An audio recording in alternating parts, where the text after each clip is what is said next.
William Blake said that what is now proved was once only imagined.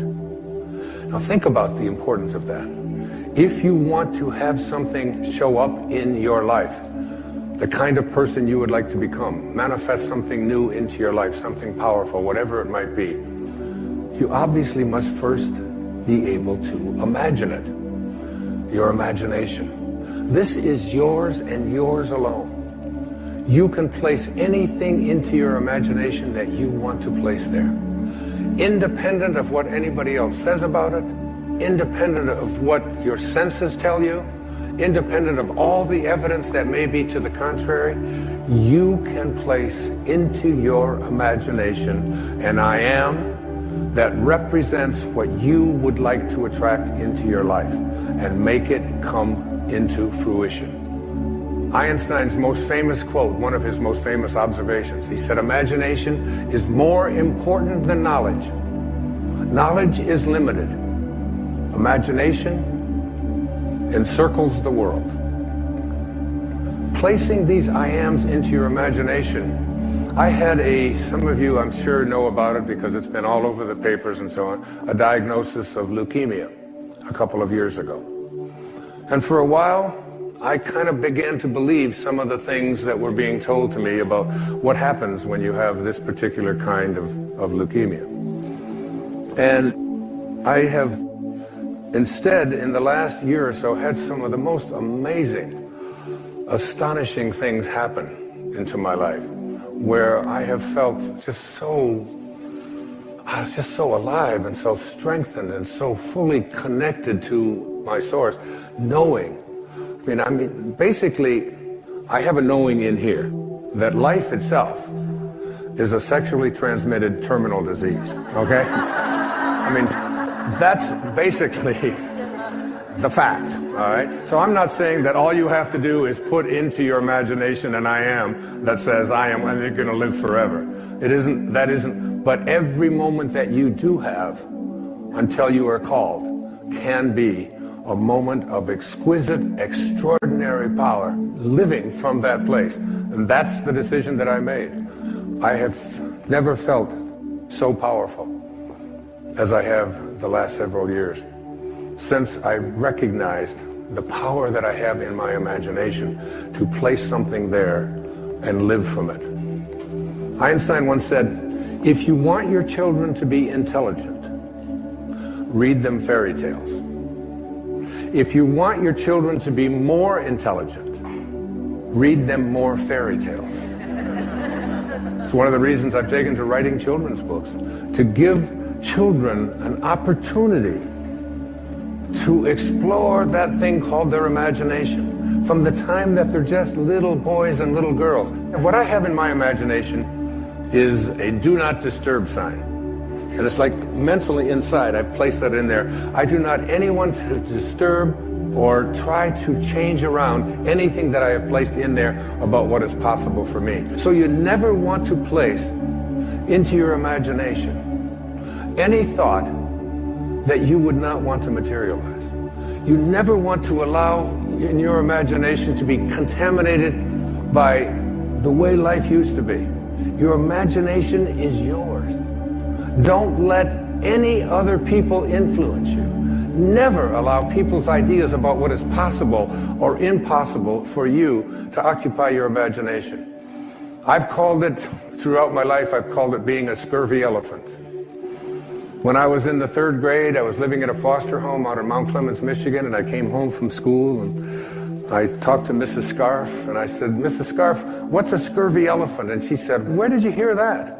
And I said, I don't know, Mrs. Poole, my 3rd grade teacher, was talking to the principal, Mrs. Smith, and she said Wayne Dyer was in his classroom and called me a scurvy elephant. So she got on the phone and she called up and the principal said, oh, that's Wayne. He gets everything mixed up. She didn't say that he was a scurvy elephant in her classroom. She said that he was a disturbing element in her classroom. A disturbing element is someone who has in their imagination the possibility that they can do anything, that all things are possible.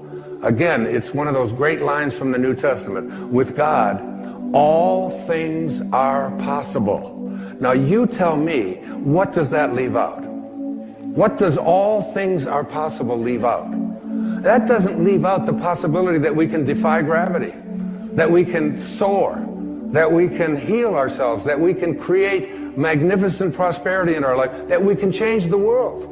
I said at one of the breaks here to the audience here tonight, I really believe that if this message gets out there into the world, we can shift the consciousness of this planet. If enough of us begin to believe, we're placing into our imagination a world that we want to live in, that has no limitations, and that is based on living from a place of love and kindness and God consciousness and spiritual awareness, divine mind at work. I believe it's possible.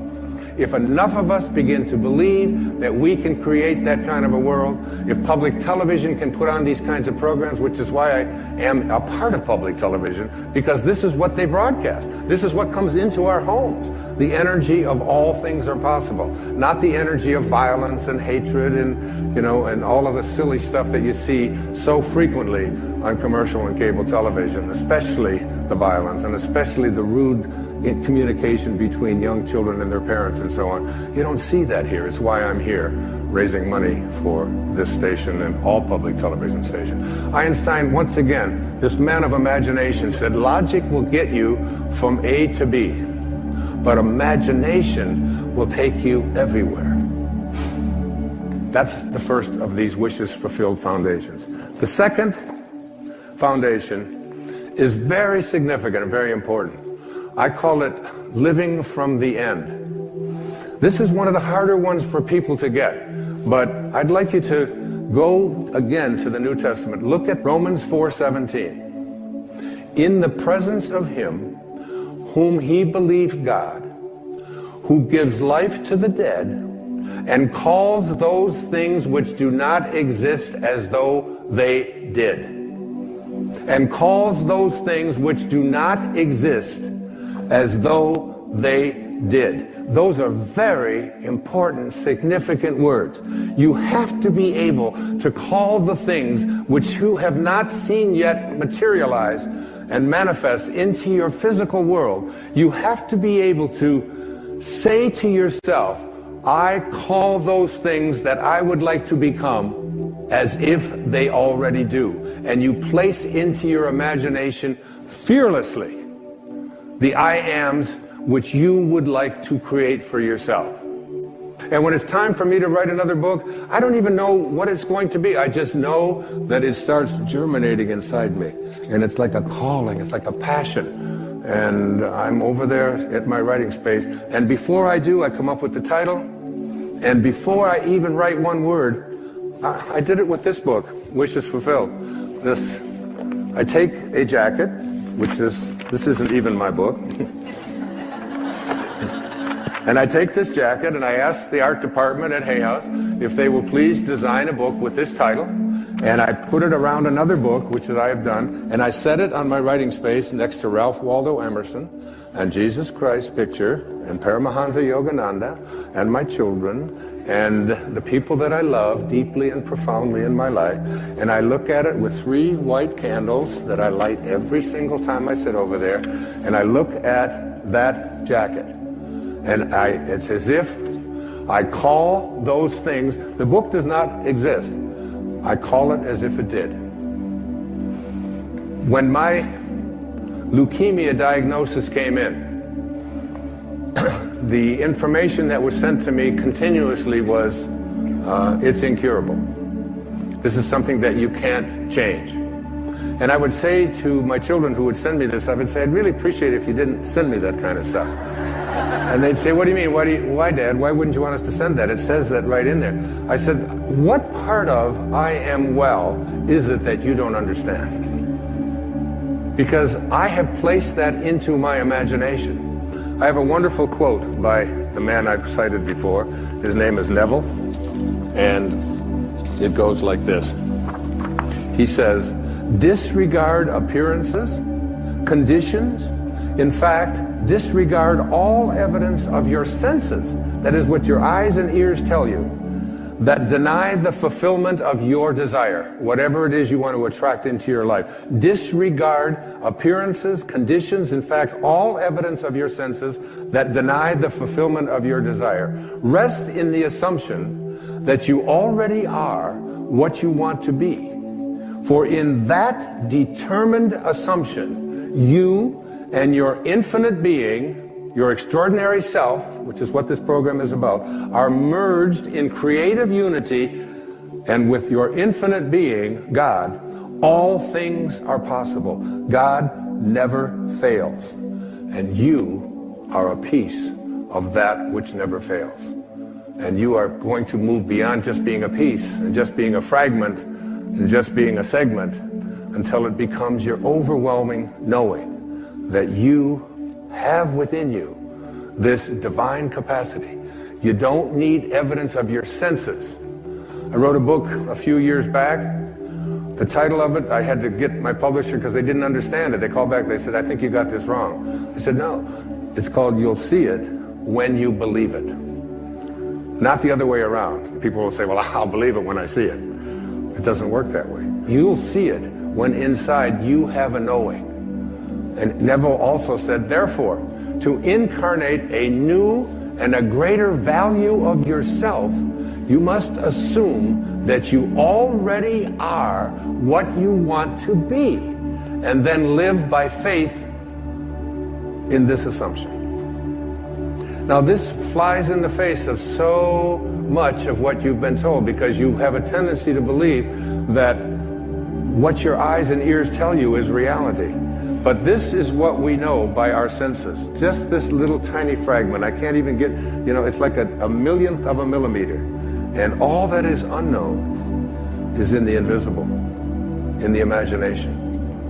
And most of our attention is focused on, this is my beliefs and my disbeliefs about what is possible and what isn't possible are here.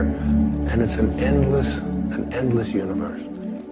So placing I ams into your imagination is one thing. It's an intellectual act. Living from the end means that you call the things which do not exist as if they did. You begin to say to yourself, you don't have to say it to anyone else, you don't have to write it down, you don't have to get anybody else's approval, you don't have to look on the internet, you don't have to do anything like that.